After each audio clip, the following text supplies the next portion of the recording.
Ndërkohë në Shtetet e Bashkuara të Amerikës ka plasur një skandal i madh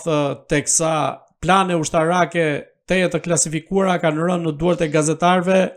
plane që kishin të bënin me sulmet e SBA-ve në Yemen ndaj grupit Houthi. Çfarë tregon kjo për vetë Shtetet e Bashkuara të Amerikës kur plane të tilla diskutohen në grupe të aplikacioneve dhe jo në dhoma të mbyllura apo në tryeza të atilla ku mblidhen gjeneralët dhe ushtarakët? Të jetë amaterizëm ta quaj kështu, duket që sot shumë agjenci të ndryshme kanë cituar edhe këtë formë të tillë, që është një lloj diletantizmi, një shkëmbim i tillë i mesazheve që vjen në duart e gazetarëve, është informacion, mund të them,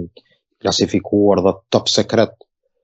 Mendoj tregon një dobësi të plejadës dhe atyre që Trumpi ka pas, duket që edhe ai ka pak hatërmbetje dhe ka një, mund ta quaj kështu, një nervoz me bashkëpunëtorët e tij, sidomos me nën presidentin JD Vance, por me ministrin e mbrojtjes, shefin e Pentagonit. Kjo tregon të rrezikun që informacionet e tilla mund të jenë ato që mund të shkaktojnë probleme në të ardhmen. Dhe mendoj që goditjet në Yemen ndaj Houthit kanë qenë të planifikuara për stafin e brendshëm dhe të thotë institucionet të cilat merren me kryerjen e këtyre aksioneve, ose institucione, mund të them, asaj që quhet tamam sekreti numër 1 brenda Pentagonit, por edhe detyrat dhe shkëmbimet e gjitha atyre mesazheve apo, mund të them, komunikimit në raport zakonës president dhe sekretari i mbrojtjes. Mendoj që kjo ka hedhur një hije të dyshimit të asaj që në Amerikë ka rezistencë ndaj politikës së Trumpit. Mund të them ndoshta nuk është situata aq e paqt e pastër edhe brenda institucioneve të shërbimeve amerikane, të inteligjencës së tyre, mund të them të gjitha atyre organizatave që merren një numër bukur i madh i shërbimeve inteligjente për brenda qoftë Pentagonit, qoftë sektorit të shërbimit civil, apo edhe brenda shtëpisë së bardhë. Dhe mendoj që këtë mund të jetë edhe një ballafaqim i ardhshëm për pastrim të këtyre agjencioneve. Dhe kemi pastaj një plasaritje mes Pentagonit dhe Muskit. Dhe mendoj se ai po te kalon ato kompetencat e tij. Mendoj që Trump në këtë situatë gjendet para shumë dilemave, sepse gama e tij e përhapjes, mund të them, të vijave të goditjes dhe frontit që nga fqinjet Kanadës, Grenland, Meksik, pastaj kanalit të Panamas dhe Panamës vetë, si shtet, por matutje me evropianët, kinezët, pastaj në lindje të afërt, ka shkaktuar, mund të them, një lloj të stabiliteti, kështu ta quaj, një kaos në atë, se bile mund të them që kemi aq dinamik të informacioneve dhe të veprimeve që është vështirë të përcillen. Nga se në çdo, mund të them, nga ora në orë kemi situata të ndryshme dhe mund të them edhe çuditëra në aspektin asaj se çka e pret botën në të nesërmen. Mendoj edhe kjo të rahyr në këtë domen të asaj që ju pëtët më të drejtë, ose ma mirë të them që po ndodh me Amerikën, ose institucionet jashtëzakonisht kredibile, të cilat historikisht kanë treguar, mund të them, një qëndrueshmëri të fortë rreth asaj se pej, mund të them, sulmit në Irak, pastaj Afganistan, dhe gjitha ato që kanë ndodhur, mund të them, edhe pa faktime, sidomos Iraku. Dhe tëra kjo tregon që Jemeni ka qenë pika e cila nuk është që nuk është pritur, por mendoj që administrata amerikane me këtë informacion ka dhënë shtesë grupeve që janë të pakënaqura, sidomos këtë rast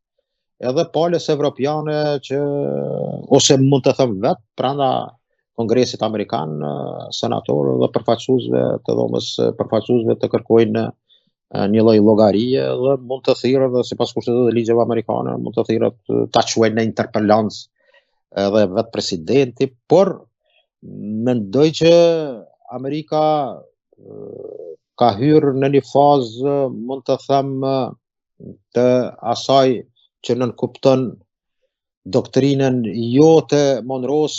por mund të them të asaj që nënkupton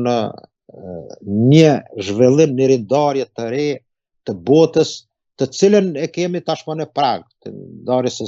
zonave të interesit, pastaj një rendi të ri global, të ri botror, por edhe vdhonje në fund të asaj që është një fuqie polare në shumë polare, dhe besoj që kjo do të jetë ajo agjende e cila sot po shkakton, mund të them, plasaritje, por edhe befasina në lidhje me aleancat dhe afrimin e asaj që nënkupton që deri dje kanë qenë, bile Amerika mund të them e ka një pragmatizëm të tillë që nuk ka miq të përhershëm dhe aleat të përhershëm, por varësisht nga situatat e ndryshon, nga miq i bën miq dhe kundërta. Të zbresim pak në rajonin e Ballkanit, ku disa ditë më parë shefi i NATO-s Mark Rutte vizitoi Kosovën. Sipas jush, çfarë do të thotë kjo vizitë e Ruttes në Kosovë? Tregon që NATO është këtu pavarësisht se cila është politika që mund të ndjek Donald Trump? E para është që sekretari i përgjithshëm i NATO-s Mark Rutte ka dhënë një mesazh që ne do jemi këtu, ne do të kujdesim për stabilitetin jo vetëm të Kosovës, por edhe mund të them përgjithësisht të regionit të Ballkanit. Dhe e tëra mund të them ajo që ka paraqitur në konferencën për shtyp dhe nga deklaratat që ka mund të lexohet dhe të nxirret nga ajo, tregon vendosmërinë që forcat e KFOR-it që përbëjnë shumicën e vendeve të anëtare të NATO-s dhe ai numër që qëndron në Kosovë e ka një mandat. NATO nuk tërhiqet nga ajo rezolut e OKB-s, dhe mendoj që ka qenë inkurajuese elementi që ne do të përkujdesemi për sigurinë dhe stabilitetin e Kosovës.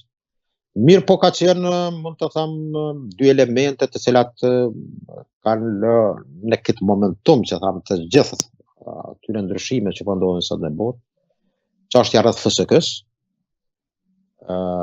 ku decisivisht është deklaruar në atë thënien e tij famoze edhe më herët sa ka qenë Stoltenberg nga viti 2018 që ata përkrojnë misionin e FSK-s vetëm si mision humanitar. Kjo mendoj që kalon një shije, mund të them, jo të mirë, meqense Kosova dhe forcat tona të sigurisë kanë hyrë në fazën e tranzicionit që është 2018 dhe 2028 afati 10 vjeçar përfundon kjo fazë e tranzicionit. Por mendoj që citatet e tilla për dhënien e ndihma për urgjenca dhe për katastrofa dhe se më thënë kështu fatkeqësitë elementare ku ndodhin ose natyrore që ndodhin të jetë misioni FSK-s, më duket ka qenë pak e tepër dhe goditje jo e këndshme, sepse ne kemi arritur të krijojmë konturat e tilla që tamam me kapacitetet e plota 2028 Kosova të jetë ushtri.